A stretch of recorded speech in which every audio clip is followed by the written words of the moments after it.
friend and colleague, Melissa. We're going to be talking about historical fiction today. It's one of our favorites, absolutely. It's the best. We are pumped up to talk about these. We've got a lot of fun books to show you. This is a brand new one. It's called In All Good Faith, and it's by Liza Nash Taylor. And this is one of the first ones I read for our historical fiction show. Oh, let me read you just a little bit I wrote about it. In this book, we follow the lives of May Craig, who's the middle-class daughter of a shopkeeper, and her well-to-do husband, Bird, who are from Virginia. And also, we follow the life of a working-class young woman from Boston, whose name is Dorrit Sykes. Their paths crossed during the Great Depression, when Dorrit's father, a widower and a veteran of World War I, packs up Dorrit and heads to Washington, D.C., along with thousands of other veterans and their families, to petition the government to release their pensions early. Both the Craig and Sykes families have to tread unfamiliar territory as their fortunes wane and social norms are tested in order for the families to survive. For the upper-class Craigs, May having to work even in her own family's market is a source of contention. However, when their fortunes change, they must adapt in order for their family to survive. And for Dorrit Sykes, in even worse financial shape, because she has practically nothing. Losing her father's meager support when he is jailed during the riot at the Capitol means she must try to make her way back to Boston from Washington on her own, with no money and little hope. Wow. So, of course, they bring the two sides of this novel together. By the end of the book, their lives are intertwined. Very interesting. And you would not think those two stories would come together. You would not think that those two stories would come together because the little girl, she's probably a teenager, has to become pretty much a hobo, and she learns from hobos riding the rails to try to get back to her home in Boston, which she eventually finds out that they've been evicted from anyway because nobody's been paying the rent. This is Dickensian in the level of horror. Yes, it's terrible. And of course, the more well-to-do family does have it a lot better because they have a farm that they can grow their own food at, and they at least have shelter. Have some options. They have some options. They can do things to make their lives better, but somebody in the position of Dorrit Sykes, when her father's been jailed, she has basically no means to help herself except she has to do begging and she does meet some friends on the road that kind of help her out. But interesting. And that's kind of a slice of life that you don't read a lot about in historical fiction. You always think, some big momentous moment in history, but just common folks in just a hard time. Yeah, just trying to do the best they can. And that's a common theme through all of the books that I've read. All of them. There is sort of a theme to some cases. It's really interesting. Just real people living real lives, doing the best they can to, make their lives better. So, very interesting. Yeah, this is a brand new one, In All Good Faith, by Liza Nash Taylor. I recommend that. So, we've got this one. It made me cry. Beautiful, very well written. It's been a long time since I've read that, but I remember it being very really good. I could not put it down. Yes, it's by the same author of The Kite Runner, and this is 1,000 Splendid Suns, and it's by Khaled Hosseini. This is an amazing novel. It covers 30 years of Afghanistan's history. And in this book, we meet Mariam, who's the daughter of a wealthy businessman and one of their household servants. So she was born out of wedlock. The wealthy man already had 3 wives. And the 3 wives, no, we can't have this. So she was cast out by social custom and her father's 3 wives. So she grows up with her embittered mother in an isolated hut outside of their village, where her father comes to visit her, I think, once a week. And so is involved in her life.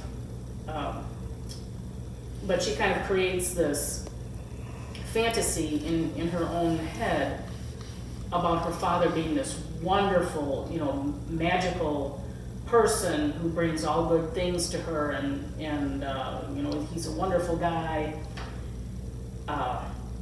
But she's able to maintain that because she hasn't seen the reality. She hasn't lived through her mother's life. Right. She doesn't really know. She's too young. So when her mother commits suicide, Mariam is forced by her father and his wives, who view her as a shameful encumbrance, to marry a much older man that she's never met, who lives in Kabul in Afghanistan.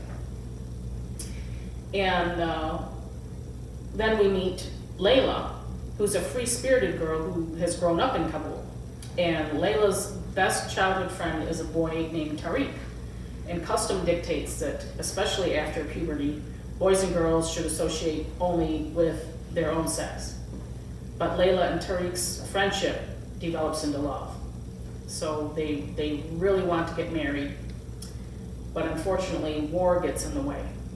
So Tariq and his family leave Afghanistan as refugees, while Layla's family refuses to go. Her father's a college professor, and she's been very well educated by her father. He doesn't want to leave his students and his books, and her mother has very strong reasons for not wanting to leave.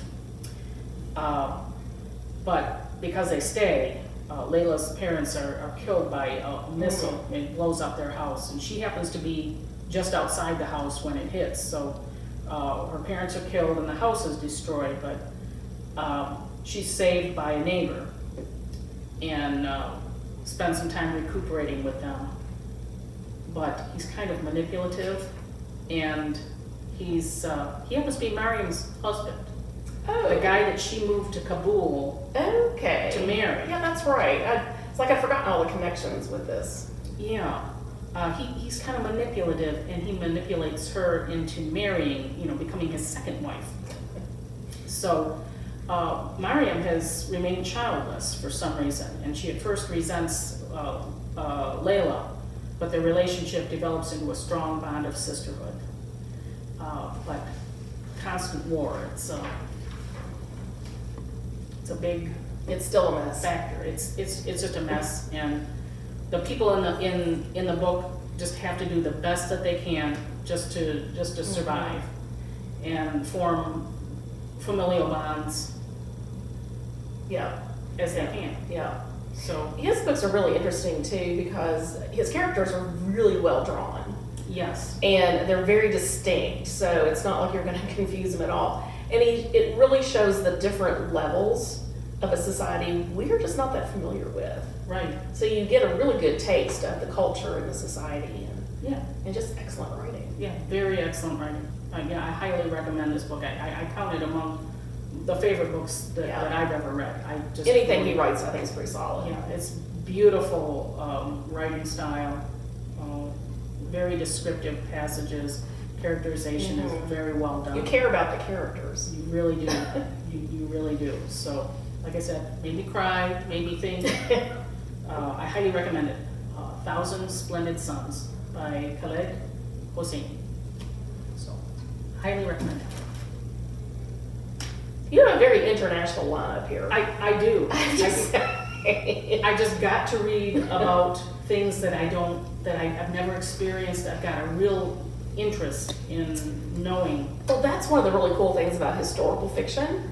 If you don't know anything about a certain period or a country, or this is a kind of a tasty way of experiencing it. Yeah. Without picking up the history book that some people are kind of like, ugh. But this is, just a nice little appetizer. And then if you're like, I'm kind of fascinated now. I want to know more about Afghanistan. Then you can go to the nonfiction section and get the real histories. Yeah, you can. Yeah, you can. It just kind of opens up your whole world. So It does, but I find that the fiction, the historical fiction, really can delve into intense detail It makes you care about specific events Yeah. that you might not be able to find in the nonfiction section, because especially at a public library, they're probably more More generalized. generalist. Yeah, so you're not gonna get the in-depth stuff that you get in something like Homegoing by Ya Jesse.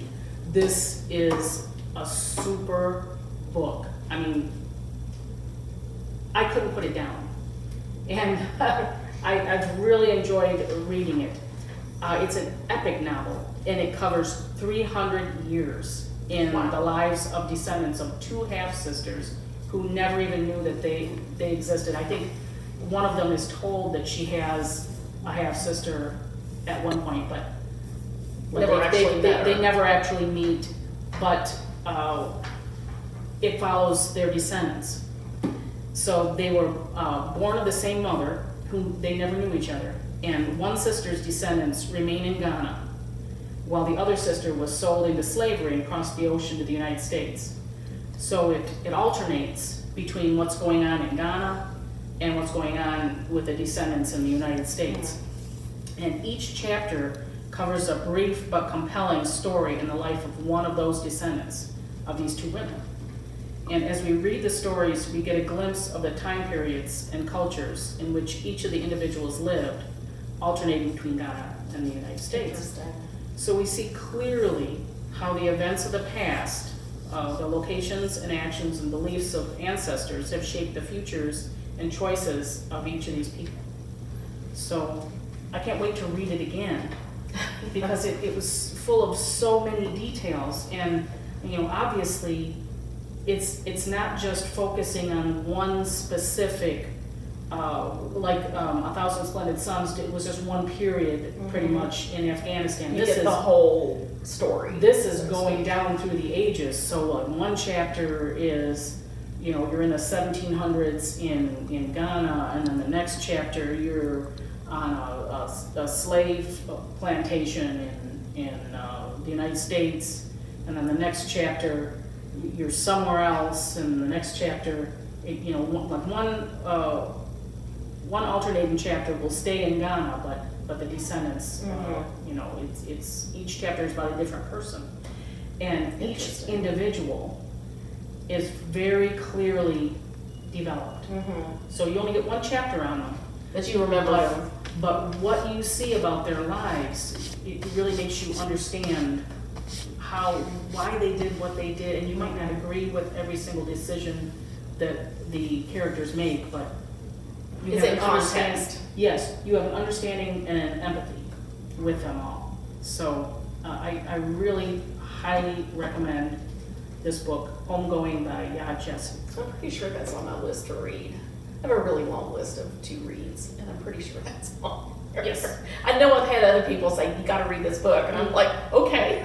Yeah, I can't wait. So it's on there. Yeah, I can't wait to read more of her books. So definitely Very good. go for it.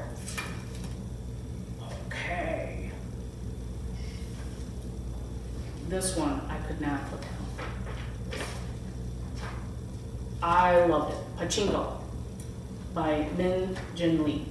And this is about a Korean family.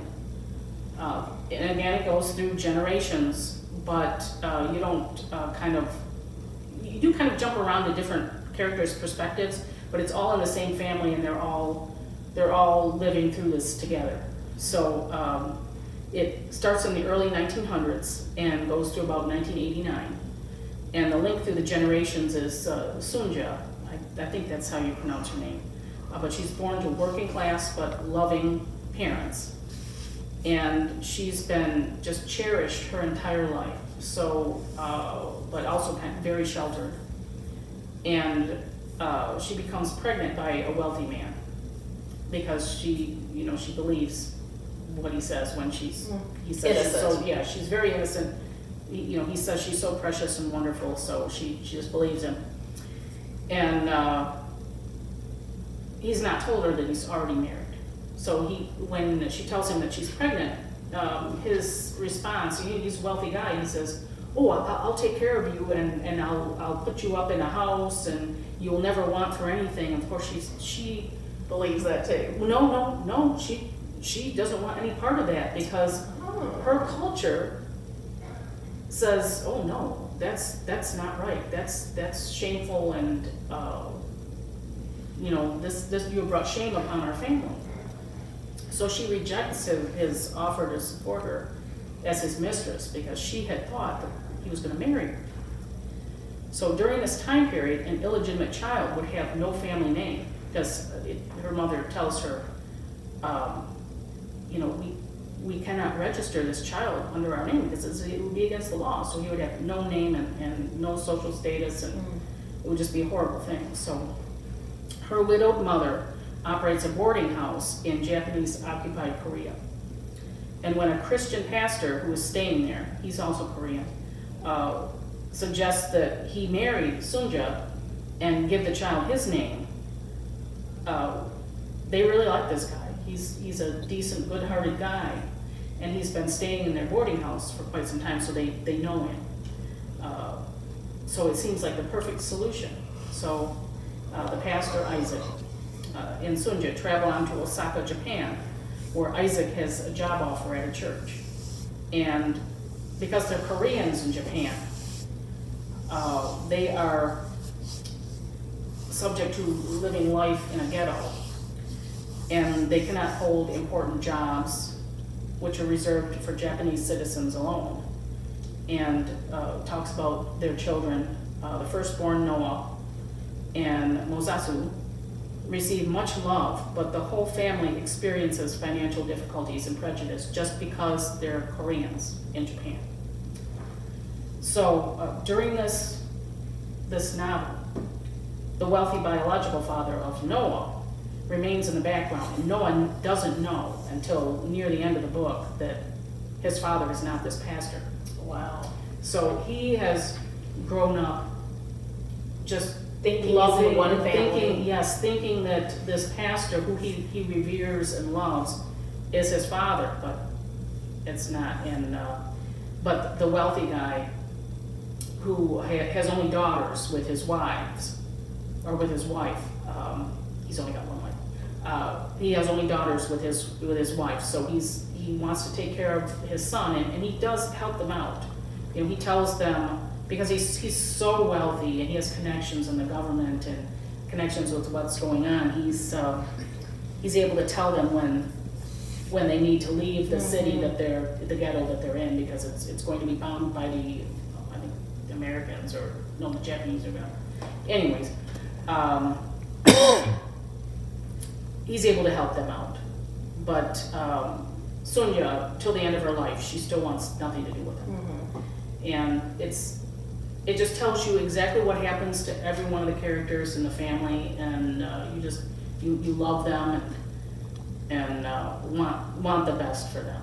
And that's, again, a really different part of the world, a different time period. Yes. Different problems than you would even think about experiencing in a historical novel.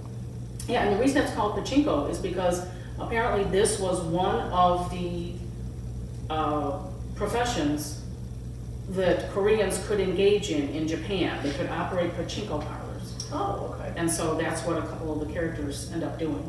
And they do end up making a lot of money doing it.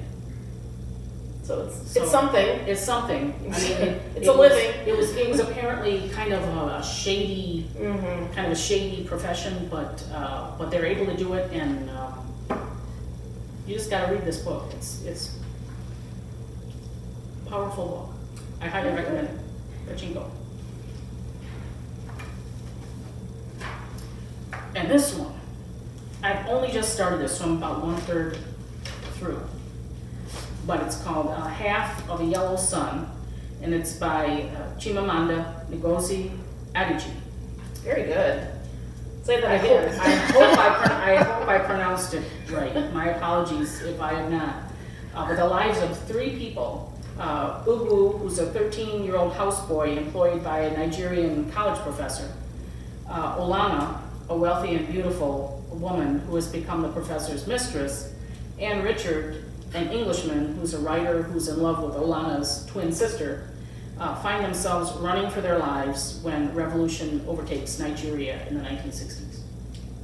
So the first third of the book, which I've only just got through, is setting up all the different characters. So you get to know who the characters are and what they're like and what their life expectations are.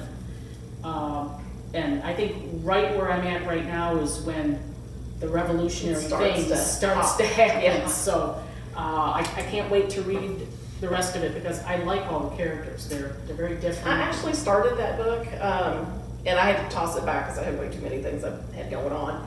But I will agree, it's very well written, and I don't think I got quite as far as you did, but it was still in the setup phase. Yeah. But the characters are just really interesting, and you just felt like you're there. Yes. You really feel the sun and hear the rain and the smell of the flowers in the yard, and I mean, feel the heat and the bugs and everything. I mean, you're there. Yes. And what they're cooking. Yes. In fact, some of what they cooked, I'm like, I'm kind of hungry. Yeah. Yeah. So really good. Yeah. So, yeah. Yeah, so definitely, so far, very well written. Really enjoying it, so you gotta read it, but you can't have it till I'm done with it. So you have to put it on hold. Meanwhile, she's got then I've got this ginormous stack here in front of me. I kind of went a slightly different route. You did the whole international thing. I kind of did a little more traditional. But I do want to point out, if anyone just wants some ideas on books, come to either one of us. Yeah. I mean, I read this stuff all the time, so, and this is just barely scratching the surface of some really good writers, so, come and ask. And don't forget the older ones. Yes. Like Thomas Costain, who wrote The Silver Chalice. I think it was in the 1950s, and they made a movie of it. I believe Paul Newman is in it, if I'm not mistaken. But just a very powerful book about ancient Rome and the early church. I mean, it's classic. We do have it in print. I didn't bring it because it has a very boring, just red cover. 1950s. Anya Seton, a lot of her books are on Hoopla. In fact, I think all of them are on Hoopla. And we have maybe 3 in print here in the library too. And she kind of goes through everything. Wrote in the 60s and 70s. There's Green Darkness, which is about reincarnation, and Tudor England. I'll just float that out there. Okay. Just really cool stuff. But we have things in not only print, but we also have them on.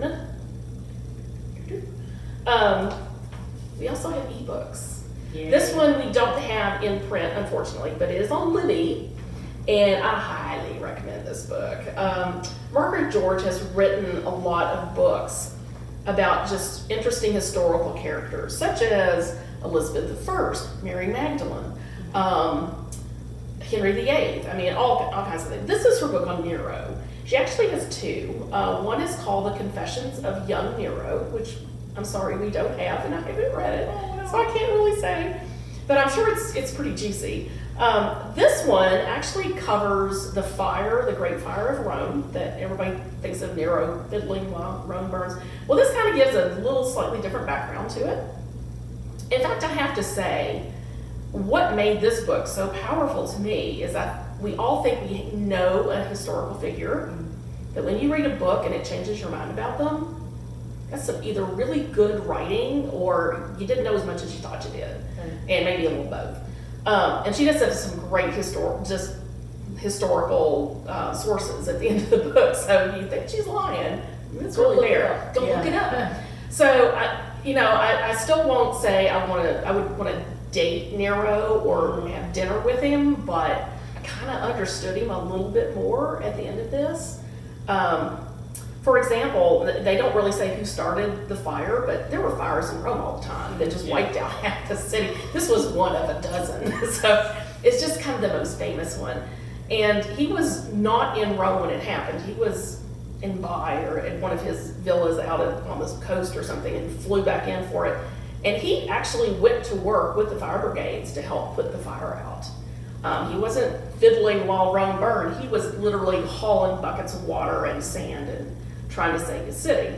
The whole big middle section right in the forum that was pretty gutted, he actually bought up the land, and a lot of this belonged to the wealthier classes, raised the buildings that were destroyed, built a big palace for himself. Hey, you're an emperor, you can do that.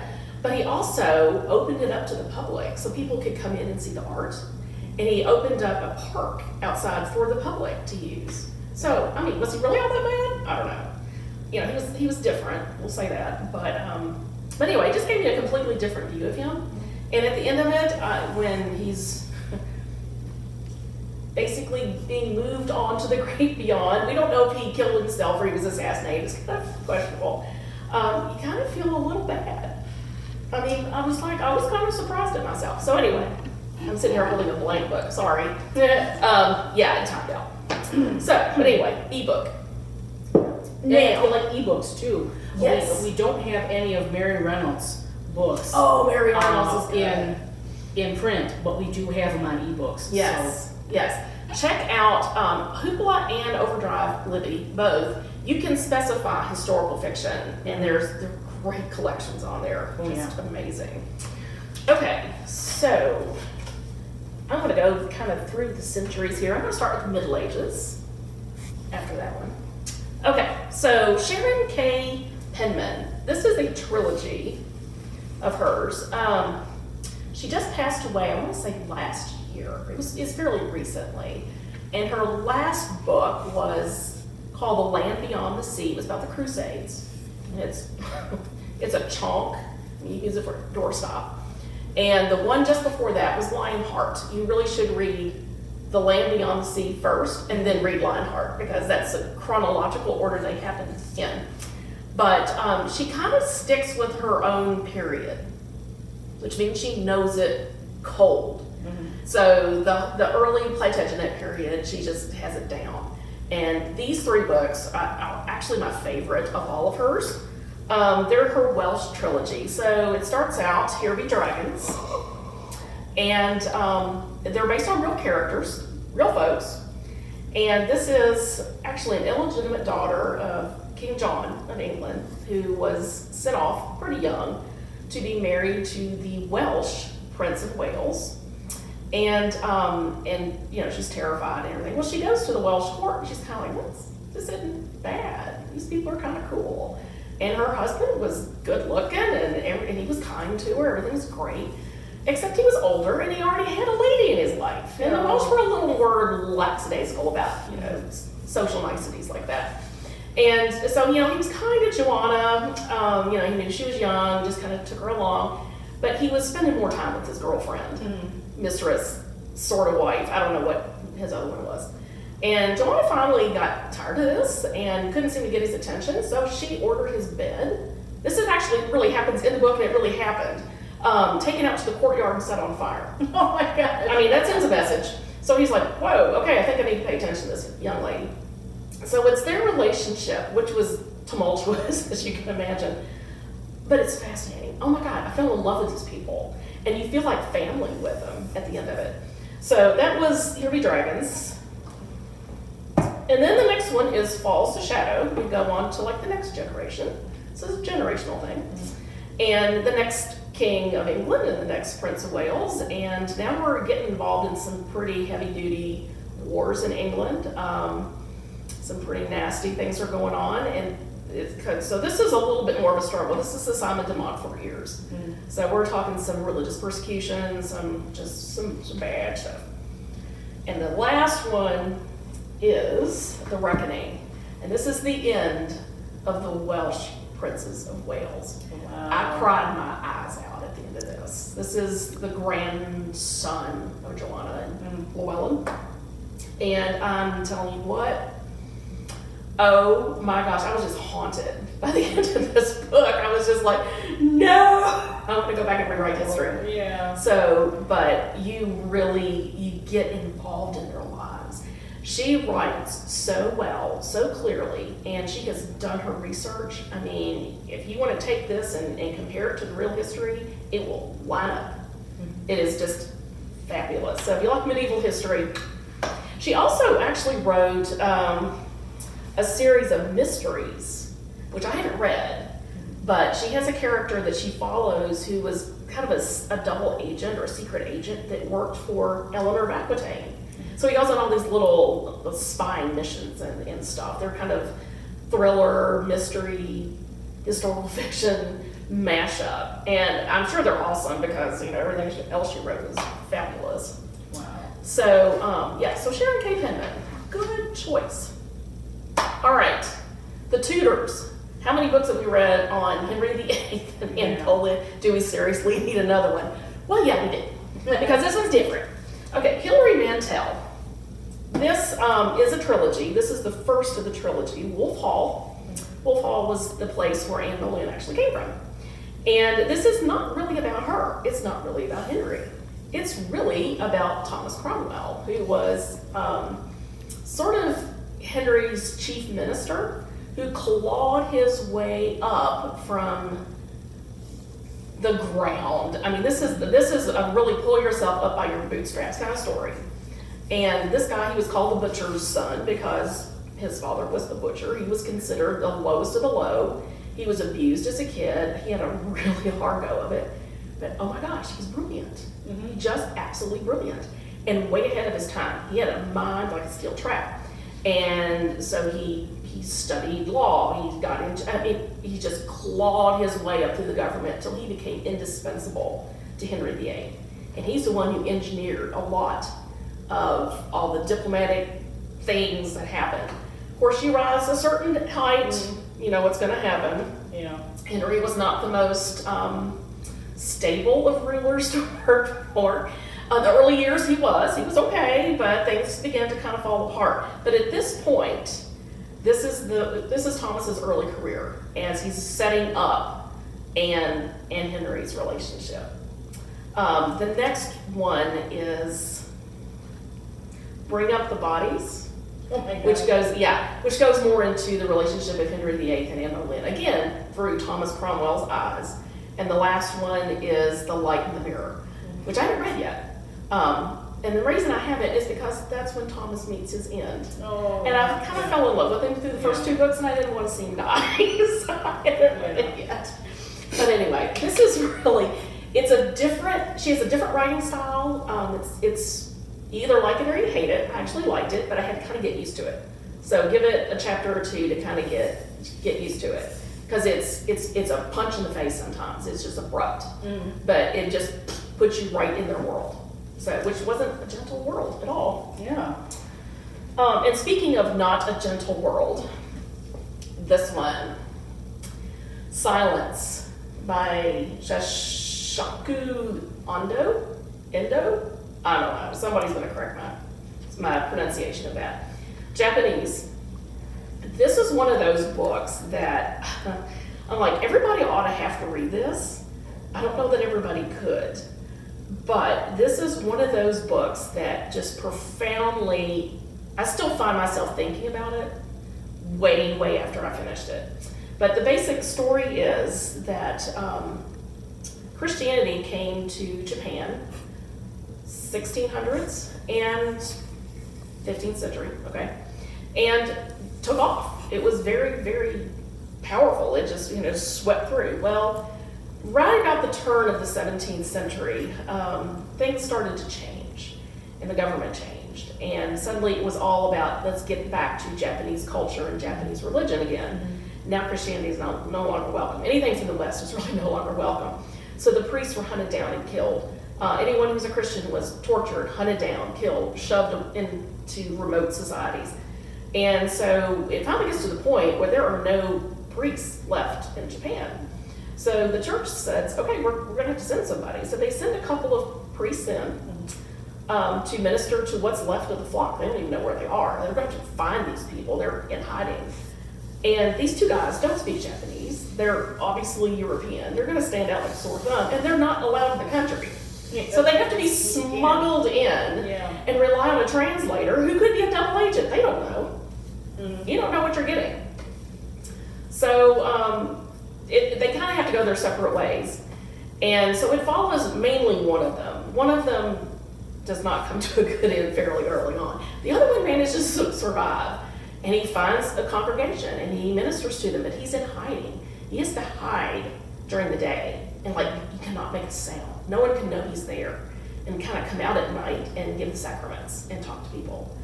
And it's like, what has happened here? And then he's on the run. And it's like, is he gonna make it? Is he gonna make it? And the whole point of the title is the silence of God when you really need him sometimes.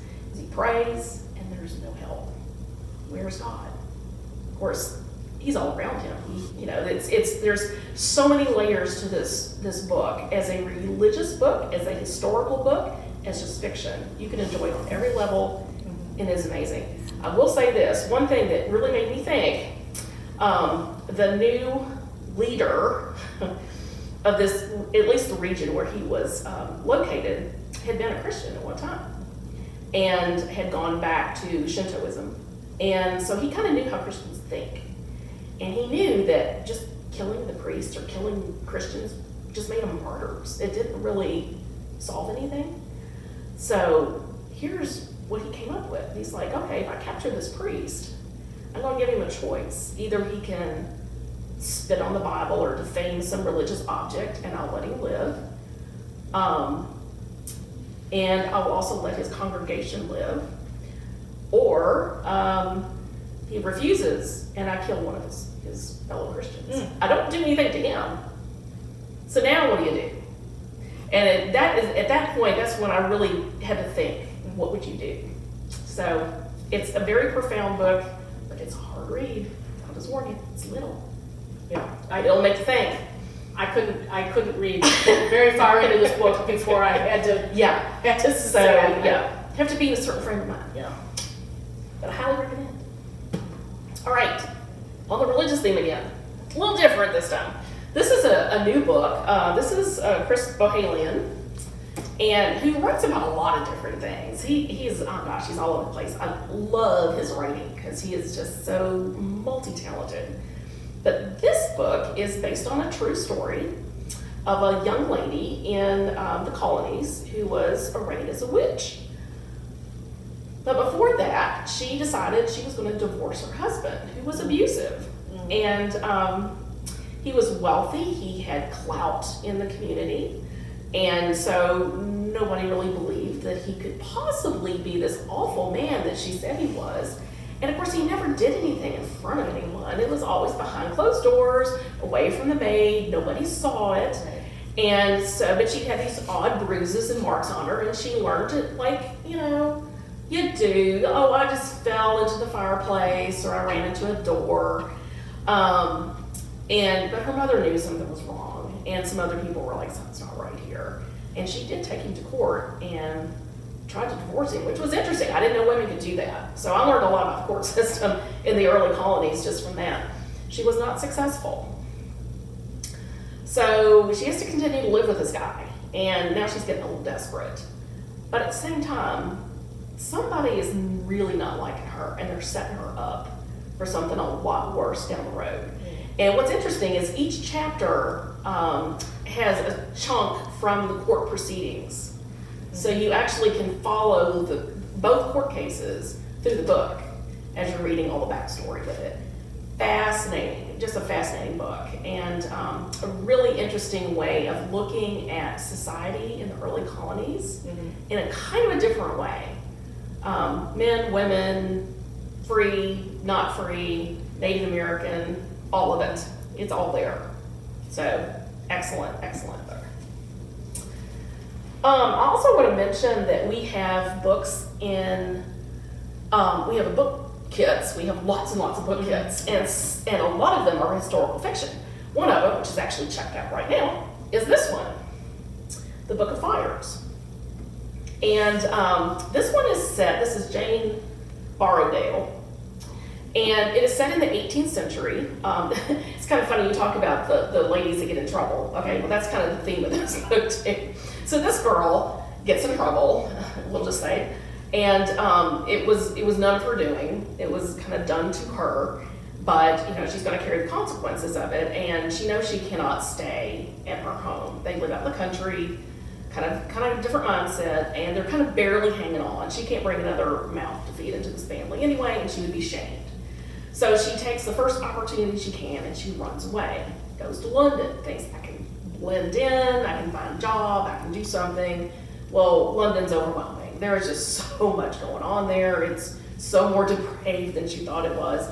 She gets lost. She's just has no idea where she is, and she randomly knocks on a door late at night, and miraculously they open the door and let her in. And it's a fireworks maker who's widowed, and he had a couple of servants that helped him out, but he had no assistant to help him. So he takes her in, and kind of in a flash decision is like, okay, we're gonna make this work. So he has her help him in his workshop. And, she has quick young fingers, and she can put fuses into, the rockets and stuff. So you also learn a lot about making fireworks, which I didn't know anything about. Yeah. And 18th century fireworks were completely different but not all that different than how they make them now. But he was after color. Early fireworks were all white. So he's after color.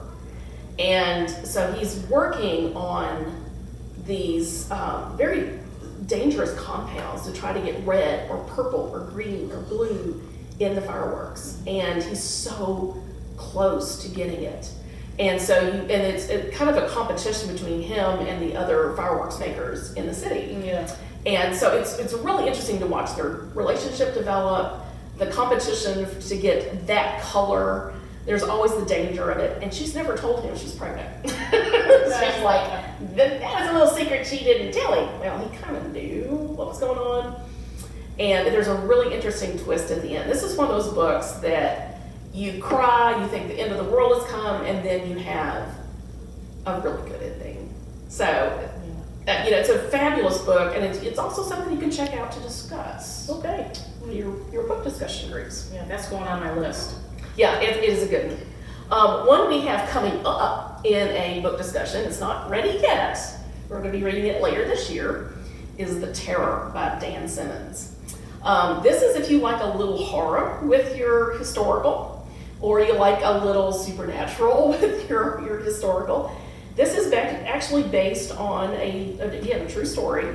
This is about the 1845 Franklin expedition to find the Northwest Passage. It was the last attempt anyone made to try this, which was basically to get from Europe to the Far East via North Canada, where it's frozen all the time. So they knew their ship was going to be stuck in the ice for a while. And so they were prepared. So 2 ships went out. The Terror was one of them. The other one was the Erebus. And it was actually a steamship. Both of them were steamships with masts, so they could go by sail or they could do steam. They actually had pipes in the ship to keep warm water going, so it would stay warm. I'm talking like 28 degrees, but outside it's like below 70, so that's like balmy. But it was just fascinating. The guys couldn't use metal implements to eat with because it would freeze to their lips. Think about it. They had to take the masts down after a certain point because the ice would get so heavy on them, they would crash. So they start on this expedition, they get stuck in the ice, and it's like, how long are we going to get stuck here? Will our food last? What's going to happen? And there's something hunting them. There is a creature that the Inuit talk about that emerges every few years when there's a disturbance in the atmosphere, when people begin to mess with nature just a little too much, and this thing comes out and it will take you away. Well, this thing emerges and it starts hunting these guys. So they're dealing not only with the wind and the ice and the seas and each other, but now this thing they can't even see and don't understand. The really cool thing is this expedition, we don't know what happened to them. It's a mystery. The 2 ships disappeared. And I think it was during World War II, a Canadian plane flew over an expanse of ice and they saw the mast of the ship poking up about where they think they disappeared in. And he saw enough of the ship, he was pretty sure it was one of these 2 ships, and he flew back and reported it. Well, by the time they got a group out to go back and try to find it, it had sunk down below and disappeared again. But the story is told by different members of the crew. So you follow them, you get very attached to them too, and then they start disappearing on you. And some by frostbite, some drown, some get eaten or whatever. But you watch this as a struggle through this whole trip. They did actually leave a record behind. They left a series of reports in these stone like cairns, and these actually exist, and you can go online and read their reports and their letters. Wow. Fascinating. And you can watch the handwriting begin to deteriorate as they begin to starve and they begin to freeze. And and they begin to kind of hallucinate a little bit. You can watch it. You can watch them basically disappear. And the Native Americans in that region have reported finding buttons and pieces of uniform and odd nautical instruments. They didn't know what they were, and they collected them. So we know something bad happened. We just don't know what. So, and the end of this book, I was just like, oh my gosh! When you get down to the last guy, who's he going to tell a story to? Yeah. Who's going to know what happened? So, wow. Yeah, the terror. Dan Simmons is basically known for his horror and his fantasy books. So this was kind of a different attack for him. And I cannot go without mentioning Andersonville. This is the granddaddy of all historical fiction and probably my favorite book of all time. When somebody says, what's the best novel you ever wrote? It's this one. This is the standard by which I judge them all.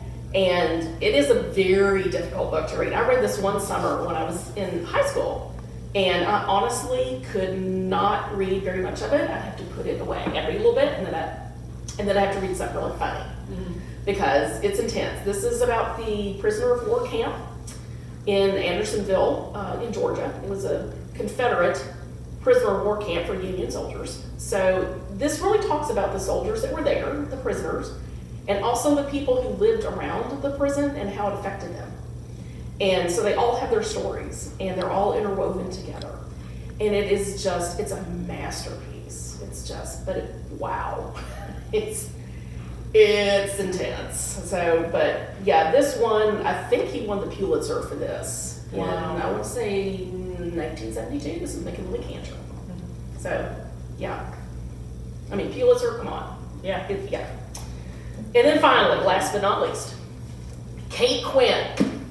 Kate Quinn, if you like World War II fiction, if you like strong female characters, Kate Quinn's your girl. She's written several books about very strong female characters in World War II, the Alice Network, the Rose Code. This one is the Huntress, which is pretty fascinating. It actually involves two different stories.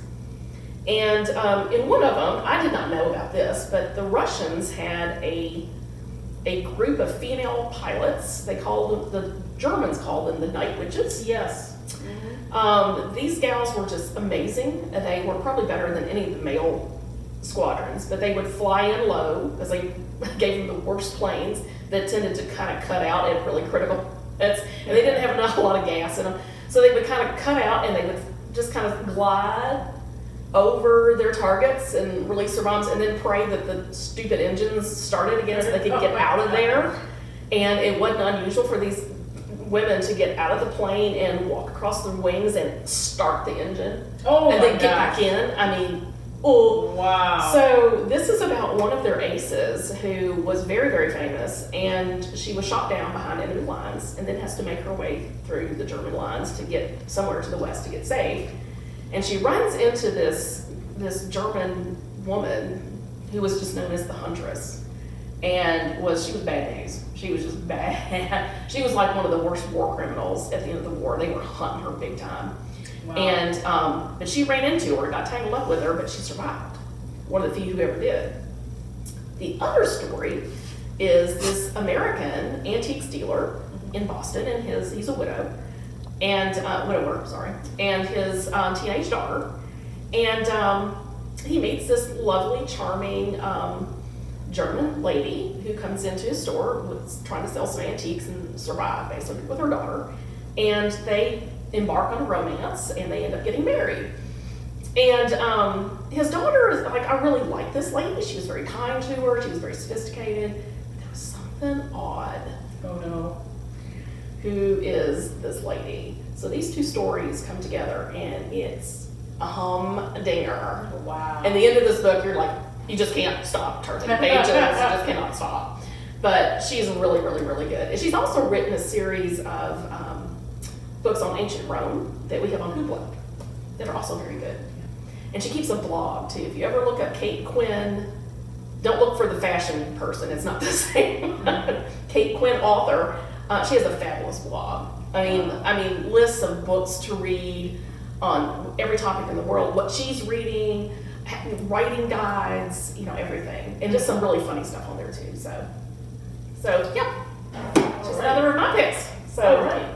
We have talked your ear off. Yes, we should. And we have honestly not even scratched the surface. No, we have so not. many things out there. There's always something new Oh, my at goodness. the Scott County Public Library. And historical fiction, we also have a bookmark with different authors Yes. of historical fiction. So definitely come here to the Scott County Public The other Library. 100 that we never talked about. That's right. And there are many, many, many more to choose Yes.